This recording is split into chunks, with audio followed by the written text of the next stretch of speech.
Assalamualaikum warahmatullahi wabarakatuh. Saya Rahma Pratiwi dari S1 TS Ali Jenjang tahun 2022.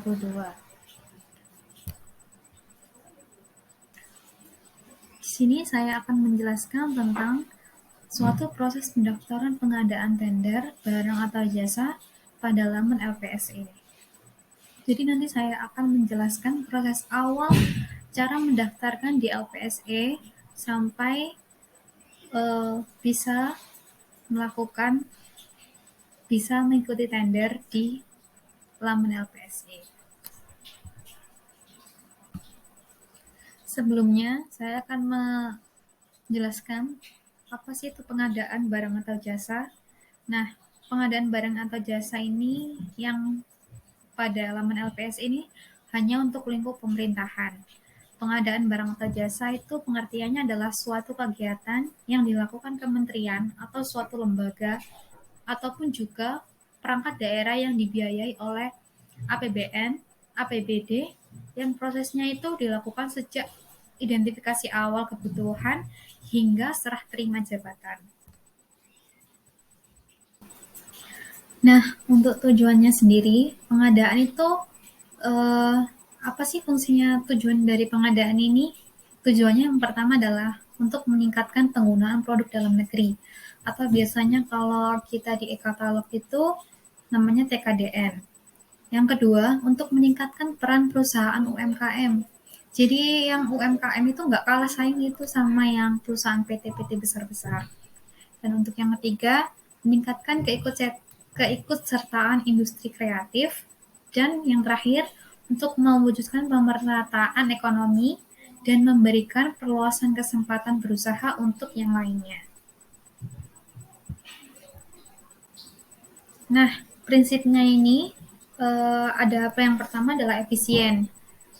Pengadaan itu harus menggunakan dana dan daya yang minimum untuk mencapai kualitas dan sasaran dalam waktu yang ditetapkan untuk mencapai hasil dan sasaran dengan kualitas yang maksimum.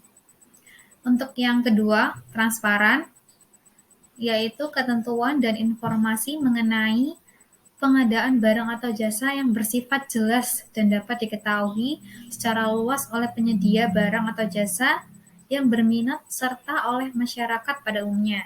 Jadi ini salah satunya kenapa kok pemerintahan membuat laman web LPSC ini untuk agar supaya proyek-proyek yang ada di lingkup pemerintahan itu jadi transparan gitu. Jadi banyak orang yang bisa melihat proyek tersebut atau melihat pengadaan tersebut. Dan yang ketiga adalah terbuka. Pengadaan ini dapat diikuti oleh semua penyedia barang atau jasa yang memenuhi kriteria tertentu berdasarkan ketentuan dan prosedur yang jelas. Nah, di sini saya akan menjelaskan tahapan untuk membuat akun LPSC itu apa aja sih yang diperlukan. Yang pertama itu ada dokumen. Dokumen yang diperlukan itu adalah formulir keikutsertaan. Nanti kalau kalian udah membuka laman web LPSE. Nah, LPSE ini sebenarnya laman webnya sendiri-sendiri ya. Kalau misalnya karena suatu perusahaan yang aku ikuti itu LPSE-nya menggunakan LPSE Jatim, jadi aku membuka laman LPSE Jatim. Kalau kalian misalnya ada di daerah Jawa Tengah, coba aja buka LPSE Jawa Tengah dan daftar di situ. Nah, setelah kalian daftar di LPSE itu, nanti akan diarahkan untuk menuju kantor LPSE di mana kalian mendaftar. Yang perlu dibawa itu ada formulir keikutsertaan. Terus yang kedua ada akta pendirian. Yang ketiga NIP atau nomor induk berusaha. Yang keempat SIUP. Yang kelima surat keterangan domisili. Ini maksudnya di mana kantor kalian itu apakah domisilinya ada di di Provinsi Jawa Timur atau enggak gitu. Yang ke 6 itu ada NPWP perusahaan, bukan NPWP pribadi tapi NPWP perusahaan ya. Dan form penyedia dan lain-lain. Nanti kalau kalian udah mau mulai tahap pembuatan pendaftaran buat akun LPSC itu nanti bakal ada kok dokumen apa yang dibutuhkan. Nah, ini aku cuma merinci aja. dokumen-dokumen yang emang harus dibawa waktu di LPSA.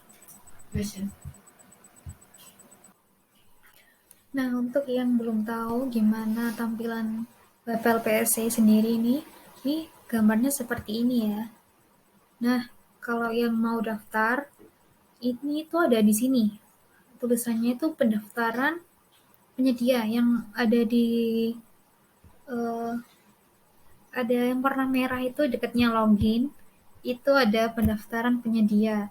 Nah, itu kalian yang belum punya akun, buat perusahaan kalian atau CV atau PT kalian, bisa daftar di situ. Ini tuh lingkupnya pemerintahan ya. Kalau misalnya pasti ada pengadaan tuh pasti nanti di-share di sini pengumumannya. Kalau misalnya kalian masuk di web Jawa Timur, nanti pengadaan yang diumumkan itu nanti di lingkup Jawa Timur aja. Nanti kalau misalnya kalian buka LPSE Surabaya, nanti pengumuman yang ada di LPSE tersebut itu juga ada cuman di lingkup Surabaya aja.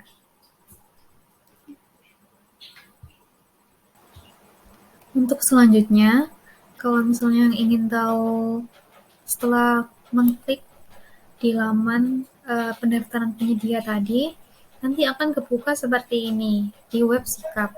Nah, itu kalian masukin aja email perusahaan kalian atau email dari si pemilik perusahaan tersebut. Karena kayak emailnya tuh bakalan lama pakainya gitu, pakai email itu terus.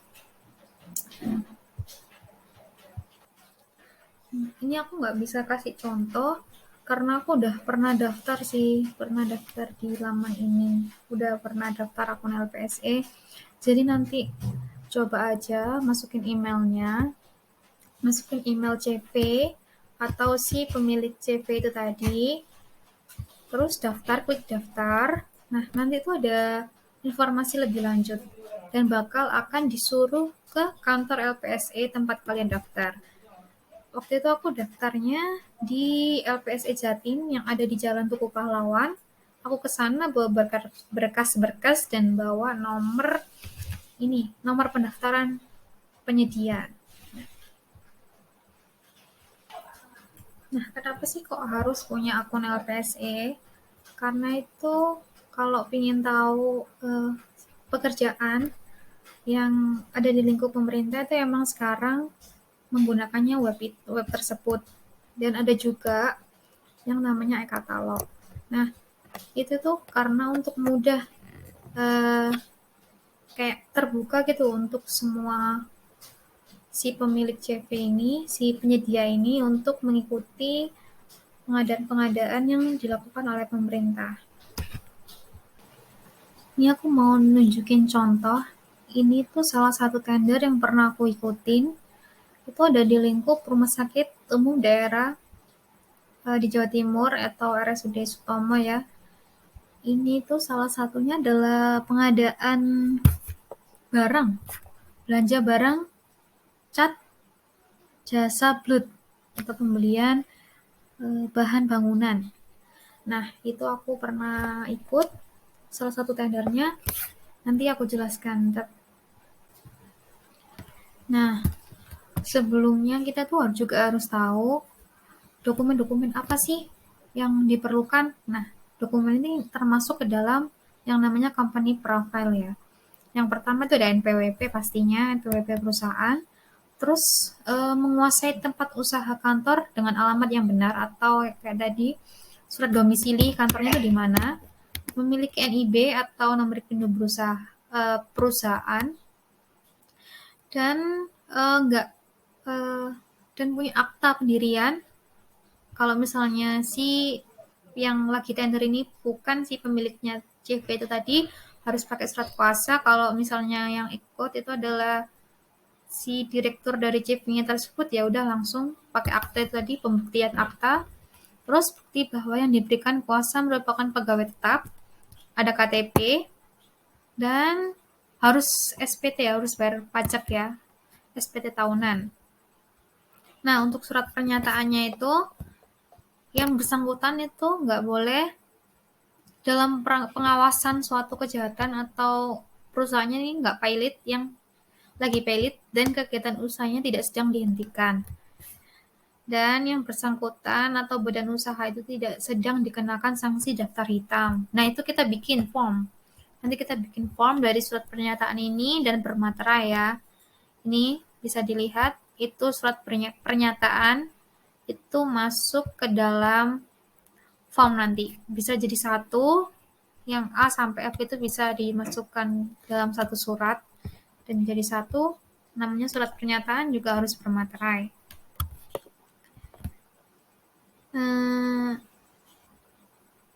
Yang selanjutnya itu ada persyaratan kualifikasi teknis.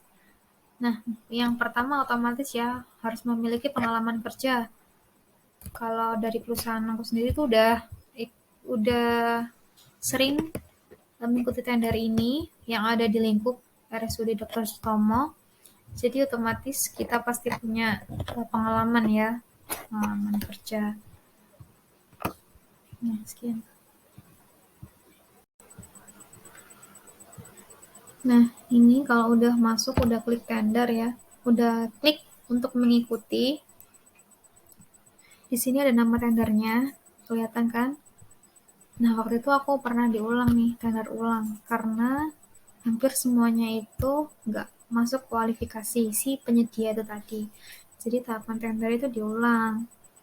Dan di sini aku udah juga melampirkan data kualifikasi juga, dan melampirkan dokumen-dokumen dan teknis ini, dokumen penawar administrasi dan teknis sudah terkirim. Kelihatan nggak? Ini nggak kelihatan. Nah, kayak gini ya gambarannya. Kalau misalnya kalian punya akun sendiri, kalau udah ikut tender itu gambarannya kayak gini dalamannya. Nah, seperti ini ya. Tadi kan atasnya, ini bawahnya. Nah, dokumen penawaran harga ini sudah terkirim. Aku waktu itu ngirim tanggal 13 April karena terakhirnya pengiriman itu tanggal 13 April jam 2.00. Nah, masa berlakunya itu 60 hari kalender. Kelihatan ya. Ini evaluasi penawaran administrasi, lulus. Evaluasi penawaran biaya, lulus juga. Tapi waktu udah mau pengumuman pemenang, itu nggak lulus dan nggak bisa, pokoknya nggak menang deh. Karena ada salah satu dokumen berkas yang kurang, jadi menyebabkan kita tuh kalah sama yang lainnya. Padahal waktu itu perusahaan aku masukin nilainya itu 350 jutaan dan yang menang ini 366 juta. Jadi kalau di tender nggak selalu yang menang itu nilainya itu anggarannya tuh kecil gitu, nggak selalu. Ini aku tuh ada di urutan 2, sedangkan yang pemenang ini tuh ada di urutan 6. Tapi karena berkas kualifikasi yang di atas-atasnya itu kurang, jadinya yang menang ini urutan yang ke-6 ini, karena berkas kualifikasinya dia komplit, jadi dia bisa tahap selanjutnya dan menang nih. Jadi seperti ini ya, gambarnya kelihatan nggak? Jadi ini kemarin yang beberapa yang ikut tender, ini tuh ada 55 mungkin. Tapi yang udah memasukkan kualifikasi yang benar itu cuma ada 8. Nah, yang nomor 8 ini perusahaan yang aku ikutin gitu. Nah, kenapa sih kegagalannya itu kita bisa lihat ya. Kegagalan perusahaan aku itu ada di B. Di B itu ada pembuktian kualifikasi. Mungkin waktu itu pembuktian kualifikasinya kurang tepat. Jadi menurut mereka kurang lah untuk memenangkan tender tersebut. Sama yang ini T. T ini evaluasi teknis. Evaluasi teknis aku juga waktu itu mungkin kurang dari pihak aku. Jadi yang menang itu yang ini, JV Berkat Jaya Basuki. Sebenarnya dia itu ada di urutan nomor 6. Namun karena kualifikasinya dia terpenuhi dan sah menurut si pejabat pengadaan itu tadi, perusahaan ini yang dianggap bisa memenangkan. sekian informasi yang dapat saya berikan. Semoga bermanfaat. Sekian, terima kasih. Wassalamualaikum warahmatullahi wabarakatuh.